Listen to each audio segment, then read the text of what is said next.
We bring in our software, we bring in our people, like we'll take over your finance processes. And if whatever optimization benefits, you pay us 20%. If we save you 100 million, you pay us 20% of that. If we save you 500 million, you pay us 20% of that. The AI world is moving fast, but we make it easy. Welcome to the AIBecause podcast, your shortcut to turning AI hype into real results. Welcome to this episode of AIBecause. As you can see, there's 4 of us here, but there's 3 of us here right now. The 4th will be joining any moment. I just feel it. So there's a lot happening in the AI space. There's a lot happening, I'm going to say, in business and technology and stuff going on.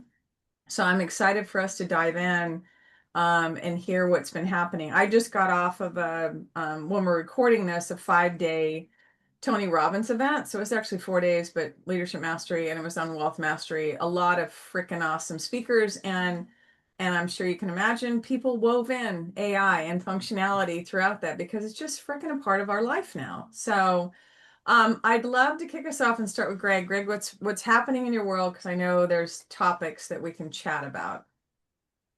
Well, there is, there's a lot of new things, a lot of new names coming out. Maybe, I mean, Grok made a big announcement, and the Grok 4 seems to be, absolutely incredible. The advancements and the increases in knowledge and thinking capacity seems to be growing. DeepSeek was something that came out a few months back. Well, now KimCat 2 jumped in, and that seemed to advance over DeepSeek. So so in that, what space is that in? Because that was almost like, from what I heard, the guy who was part of DeepSeek, it was almost like his personal little project that he was doing on the side. It was a unique method of training or learning for the LLM, and so it was a little bit more, I might say, basic but broad ranged, and so what came out of that was a lot more reasoning capacity, and so that seems to be something that's moving forward with all the LLMs that are out there now. Where it's challenging the idea that you need ridiculous amounts of money. Yes. Because I think that's the other thing that was DeepSeek's whole thing is you don't need trillions of dollars or billions of dollars to be able to do this. We did it on a fraction of that. So I think it's challenging that thinking too. Yeah. Manoj. Well, yeah. And going back, I mean, that was OpenAI and the big, billions of dollars that needed to be invested. And it's kind of, we don't hear anything about that anymore. So now it's more electricity and energy to keep these things running. Yeah. It's funny. Manoj, do you have any, or Steve, any experience with the new stuff that came out, like that Greg is talking about? Not that stuff, but I have been playing with AI agents. So we're in the process of building AI agents with Copilot Studio, for a US insurance company. So very early days and a lot of possibilities, but you quickly sort of hit also a lot of limitations, especially if you want those agents to do something very specific for your organization based on your organizational knowledge. So if it is a generic advising like customer service where the questions don't require that much knowledge about the organization, then they do really well. But the more you customize them, you sort of get that sense that okay, you're hitting a wall. It's not ready yet, but at least we should be exploring. So that sort of is the ethos at the moment, is that at least we need to be dabbling, we need to be trying it out, because we know in 6 months' time, in 12 months' time, it's going to get there where suddenly it'll be widely applicable on a lot of use cases. So that's what is keeping me busy. So what you're talking about, because I know you've got a client that you're supporting, that you're building that stuff out, is a similar experience that when I would go in and be very specific, like I built a custom GPT around responding to RFPs, right, requests for proposal. And loaded it with all the information. And my experience has been, it went up to higher level generic kind of stuff. And I'm like, it almost like it stumbles over itself. And that's why we were talking before we hit record, where Matt Wolf was demoing the new agent capability within OpenAI to where I could go out and do stuff on the internet and do all this stuff. And oh, by the way, I'm not going to give OpenAI my credit card or any agent. And Sam Altman did that caution when he, rolled this thing out. But it's like, at some level, it gets confused, and it's not necessarily chunking these tasks to go, I'm going to do this and follow through before the next one happens. So the thing that I'll say is, you're absolutely right, Manoj, is we need to continue to test and play with it, because when we're air quote playing with it, the model's learning. Yeah. So I 100% agree with you. Yeah. And there are use cases, where it is applicable. It's just, it's not, cannot be used for every use case. Yeah. So maybe 50% of the use cases will work perfectly fine, and 50% you'll still hit the wall. And it's mainly around the confidentiality, because in an enterprise, yes, you want the functionality, but you want the AI usage to be secure, and you don't want your data to go out. So that's where Copilot Studio, because it has so much data privacy functionality built in, and I'm dealing in the risk data where all this document and information has risk written everywhere. Yeah. So that's where it sort of get into the censoring mode, where it's trying to sense that, oh, somebody's trying to do something inappropriate, and it doesn't expose all the functionality in those use cases. So there'll be some tweaking needed to make it understand that, okay, it is safe. I know what I'm doing. Help me out. Don't go and censor because you've seen some words. Yeah. Well, I have to wonder how much of it is in the knowledge that you're putting, that it's putting those blocks up based on knowledge that you have. And so part of that is tweaking that as well. So it's interesting. Anyway, I'm trying to create like a simple image of, give me an image of an ATM fraudster, like hacking an ATM machine. And he said, no, I can't create that image. Like, give me an image of a cyber criminal, sort of doing something and launching a ransomware attack. No, I can't do that. So because of the enterprise focus, there is a lot more censorship, which is included with Copilot compared to all the other AI tools at the moment. Well, and I think part of that, to your point, is we don't want to show people, in theory, how to do those things. And I think that's what's like, okay, we're going to totally back away from all that stuff. Yeah. Greg, what's on your mind? Yeah. Well, I just was going to ask, and I don't know if this would be a situation where negative prompting would help the agent, especially with the risk management side. So if you're experimenting with negative prompting as well. Is that something you've I think it just has these it has moderation settings, and that's where it sets the level of content moderation at very high in Copilot Studio. So it's at the meta level. Yeah, it's at the meta level. Yeah. So it's because they don't want then anybody to be able to bypass those controls. So it happens at a very deep level into Copilot Studio, which is where I need to go and find how much flexibility I have in tweaking that to where certain use cases you don't want it to be moderating at such a high level, because by default it's moderating at a very, very high level. Because the risk team, when we are creating risk training courses, presentation, we need those images about different risk, and it just says, no, I can't give you those images. Even like if you said a cartoon image or something that wasn't. Yeah, if it finds those words like ransomware or fraud, it just uses those words to say, okay, I'm not going to generate that image for you. Okay.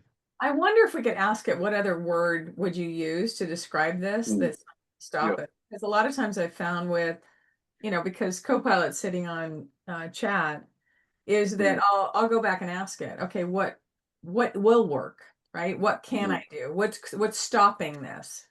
So interesting stuff. Greg, anything else in your side of it? Well, I've been working with Gemini and kind of analyzing animal videos or animal movement videos, and it's just not there. I mean, is that anything to do with what you do for a living as a vet? A little bit, but yeah.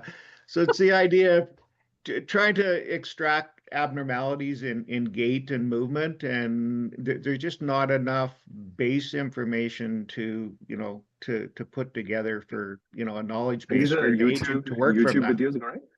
Are these Yes, YouTube videos? yeah. Okay. And then we have some private videos that we have access to that we're playing with now as well. So So as we've always said, we've said it for what, a year and a half, 2 years now. It's the worst it's going to be. correct. The comment I will make, as the advancements have happened, it's like I was listening to Matt Wolf on his and talking about different things because he rapid fires through stuff going on. Is my personal experience has been I've got a higher error and failure rate within ChatGPT for things I'm asking it to do, to where it just locks up. And I don't know if you all have experienced that, but I think the more we're challenging the boundaries or capability or functionality, and that's my caution, and I'm not worried, but caution is have your downtime procedures as you're developing business functionality within this, because we did it within healthcare. I'm sure risk is going to have that, finance risk is going to have it too. It's like, if this thing doesn't work that you've automated or using AI technology, what's your downtime procedure? So you're not like screwed, if you will, when, if this thing doesn't work, because it's happened. So I've experienced that anyway, higher error rate as, it's testing the limits of stuff going on. So yeah.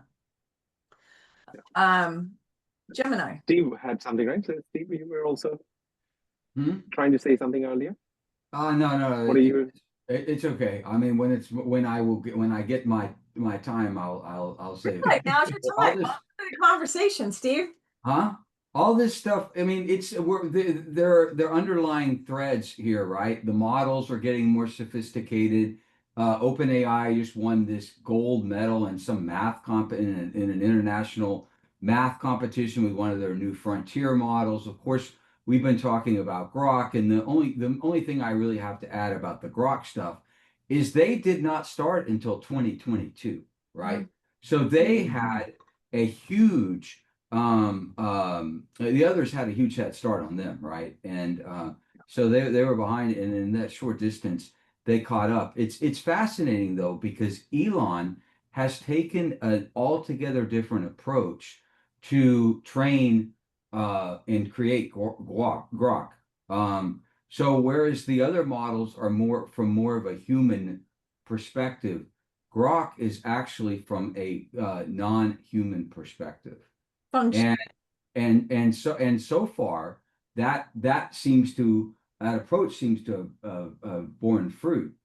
So that it's very fascinating, and it's actually something that I was telling myself as I was driving to dinner yesterday, that I want to delve more into, because in Elon Musk's book, in the Walter Isaacson biography of Elon Musk, they talked some about this, but I want to actually delve more into this whole thing about what are the implications of the non-human approach that Grok is using, because it's actually pretty fascinating. They're basically saying, like, we think that the human way to view the world is the way, but that's not how Elon has gone about dealing with Grok. Because then it gets trained on all the human biases and limitations. Right. So you then have to like do more work to address those aspects. Exactly. And on All In podcast too, I think they were talking about the difference in the approach. yes. And I think it's good to challenge our thinking. And what they were talking about too is with Elon's approach is that they're going to be training the LLM on, AI generated information and not the human information. I think that's when you blow up what's possible. Because that's the thing, is we're limited based on our own beliefs. And I don't limitations. AI has built-in beliefs. Yeah. And then the focus is the sort of search for the truth, right? So if there is a much credible physics book, you want that to be the basis rather than a blog on Reddit, which is covering that particular topic. So the more closer you can go to, at least where things are black and white. A lot of things in life are not black and white, like opinions and culture and what is acceptable, not acceptable in different culture. But that is different. But at least where it's like science and engineering and maths, you want to go. You don't want any ambiguity, no hallucination. You want to be able to rely on that information. Well, and it's interesting when you get into that, because it's like this black hole of whatever, right? So we make these assumptions, like you were just saying, with math or anything else. Is it? I mean, is it? I mean, because I've always assumed, like, well, 2 + 2 is 4. Okay. Until it's not. I mean, it's like those kind of things. And I think it makes me start to at least challenge what we've always assumed to be true. I look back, we grew up in the United States with the stupid food pyramid and all the beliefs that we had, and you had to, it's a lie. Okay.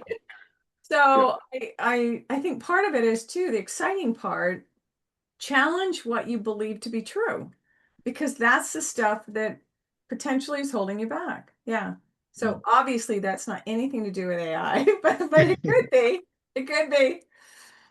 But Well, if if you're you're going there, right? Because if we want to be able to trust AI, we have to cross that, really cross that bridge. Because in my experience with risk management teams in financial services organizations, that is like the first hurdle. They just don't trust AI will give them the right answer. So it takes a lot of time to convince them, no, it is much better than what your team is doing today, and your team can go much further if they start using AI. It's not replacing your people, but if your risk team starts using these tools, they can do so much more. But they come with a very, very, very skeptical mindset, because it's just the general perception in the media is, oh yeah, it'll just give me some generic answer, wrong answer, I can't trust it, can't be used, is the feeling, sort of general feeling or perception. At the street level. It is good to be skeptical, but not skeptical as in not using it, but skeptical.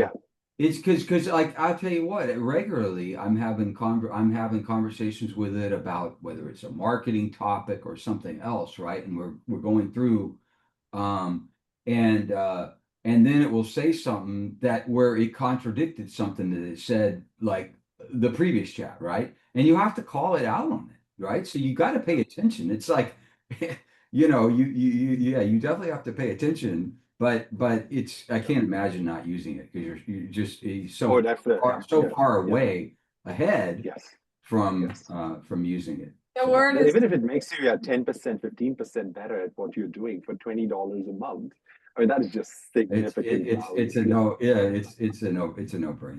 So. Greg, you were going to say something earlier. Well, with Elon's focus on robotic self-driving cars, satellites, space flight, I mean, there's just no room for human hesitation, right?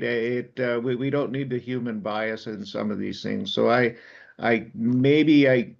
don't fully understand, but I kind of get why he's using a different training model, because his focus is a little different than most industries. Well, he thinks differently than most humans. Right.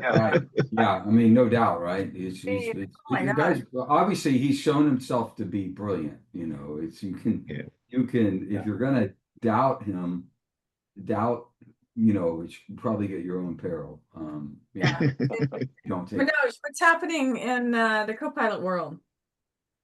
Okay, well, I want to show a new functionality on Copilot where you can create podcasts and you can create notebooks. So let me share my screen, and then I'll quickly share one example. Okay, so what I want to show is this new functionality Microsoft has added, where if you're in 365 Copilot, which is the corporate version of Copilot, then they've added this functionality called Notebook, where you can create a notebook on a different topic. So let's say if you're working on 3 projects, you can create a notebook on each project and then store all the project related files in that notebook. And then you can ask any questions and it'll answer the questions based on the documents you have stored in that particular notebook. So if I open, for example, this World Economic Forum Future of Jobs notebook, this is where I have referenced a PDF file. So this was a very long report from World Economic Forum where they did analysis of how jobs are going to change in the next 5 years. So if you add those documents in the notebook, then you can ask questions to Copilot, but it will not answer questions based on its normal internet knowledge or any other knowledge it has. It will only answer the questions based on the documents within that notebook. So it's another way to improve the quality of the output, that if you're working on a particular product or project and you want to then just focus the AI usage to the documents related to that topic, you can put all your documents together, and then you can interact with Copilot, and it'll give you that high quality answer. But what it also does is it also then creates a podcast for you. So this is similar to the functionality Notebook LM has, which is another Google tool. Microsoft has introduced that. So if I, by adding this PDF file, if I don't want to read the 200-page report, I can ask Copilot to create a podcast, and then I can just listen to that podcast. If I just click on the play. Hey there, welcome to today's overview on the future of work. We're diving into the insights from the Future of Jobs Report 2025.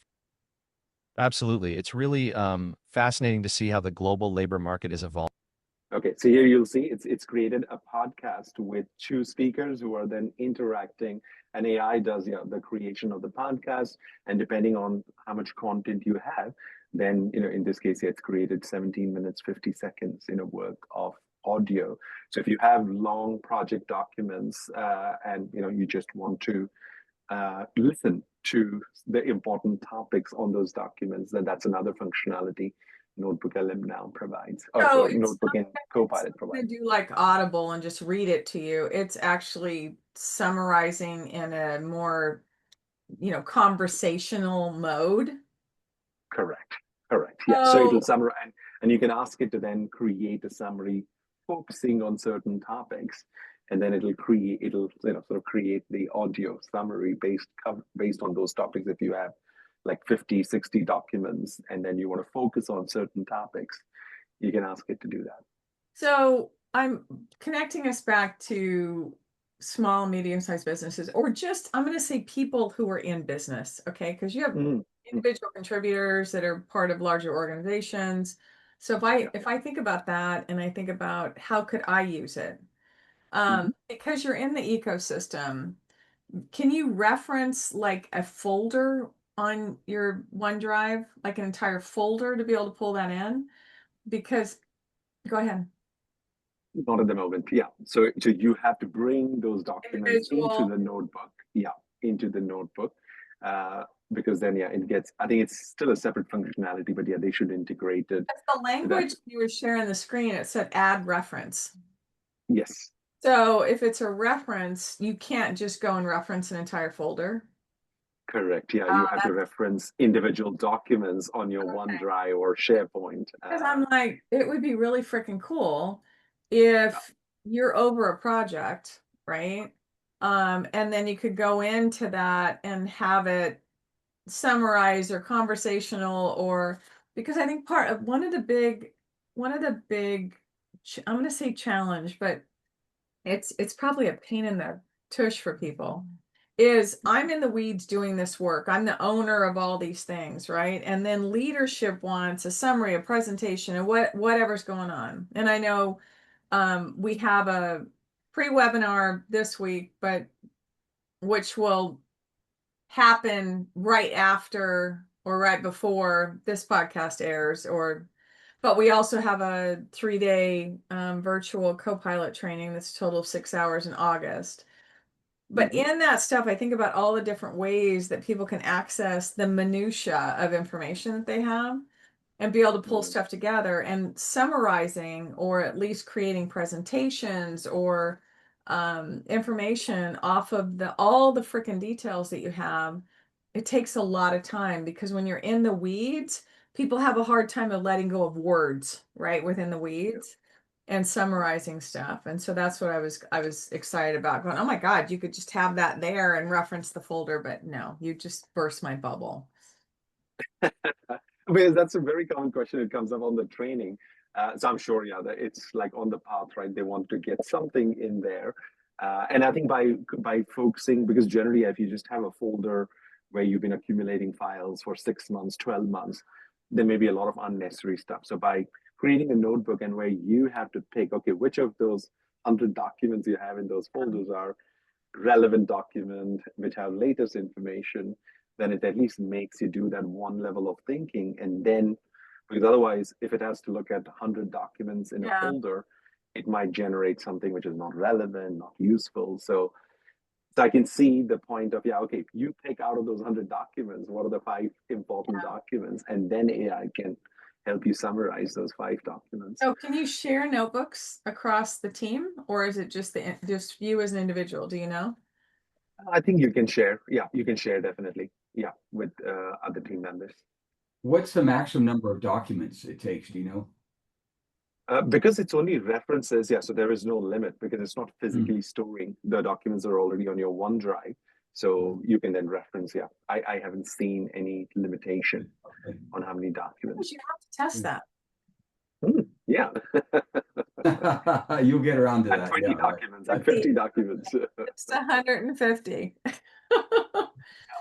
But Copilot, yeah, Copilot is continuing this journey of, becoming for enterprise users, where it's, now giving you so much AI capabilities in a safe and secure manner, that there's still, room for competition. Did you hear about OpenAI getting into consulting? Did you hear? Yeah, that's huge. Yeah, well, it's for $10 million, right? $10 million. Yeah, minimum. Minimum 10 million. Yes. Yeah, minimum 10. There's a lot there to talk about, but basically it's like a results-based deployment, right? Because that's what they're doing. They're literally going in and embedding their teams with the customers' teams and doing deployments. Now that is a huge ramp up. Obviously, it is a big thing to move from a model developer to an integrator, right? Well, they're scaling.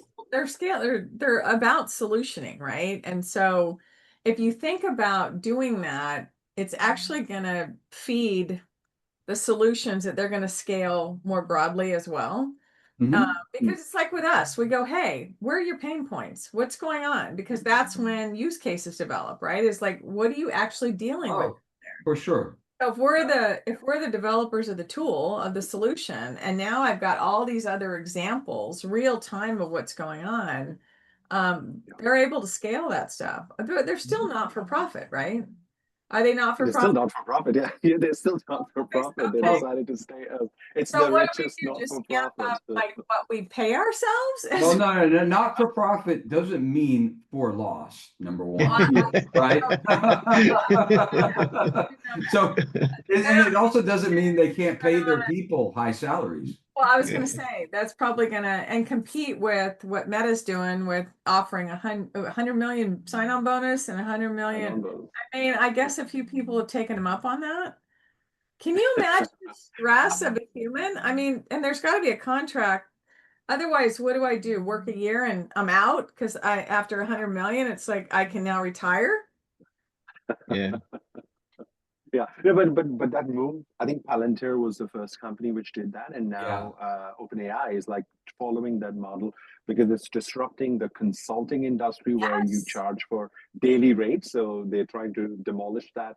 And there's a software as a service model like ServiceNow and Salesforce where they charge for seats per month. And they say no, we bring in our software, we bring in our people, like we'll take over your finance processes. And if whatever optimization benefits you pay us 20%, if we save you 100 million, you pay us 20% of that. If we save you 500 million, you pay us 20% of that. That they're going to charge based on the benefit rather than charging for software license or daily consulting fee. So I think all the entrepreneurs who are in that software as a service software space and consulting space, we need to change our thinking because we thought AI was going to kill consulting.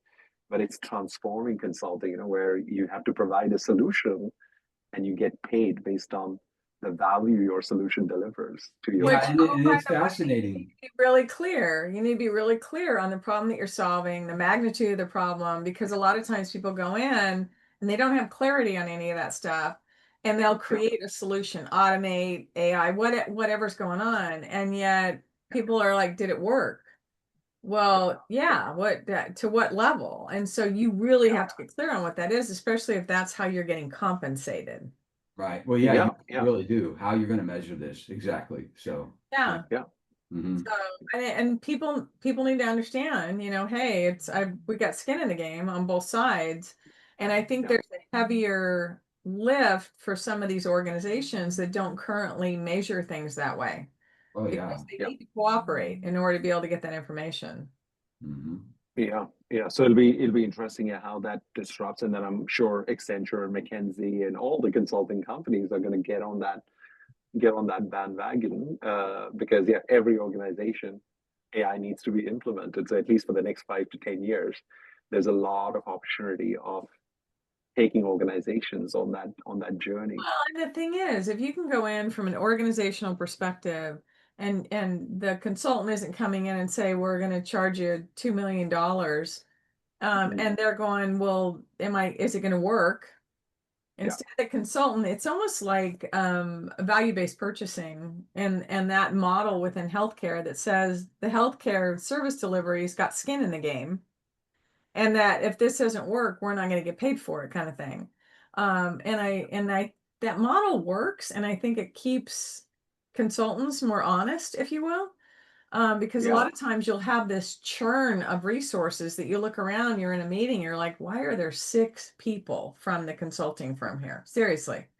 Mhm. Out of which 4 are project managers. Yes. So Right. I think Well, that, to me, that is exciting to be able to go into and go, Yeah, no, definitely. That's how I've it got should be. clarity on the problem. I've got faith in our ability to fix it. And so here's the skin in the game that we have. Don't pay us unless it works. right. As So, opposed to just dropping off with a report and then our job is done. Right? yeah. Yeah. It is a big difference. Yeah. Yeah. No, I agree. Yeah.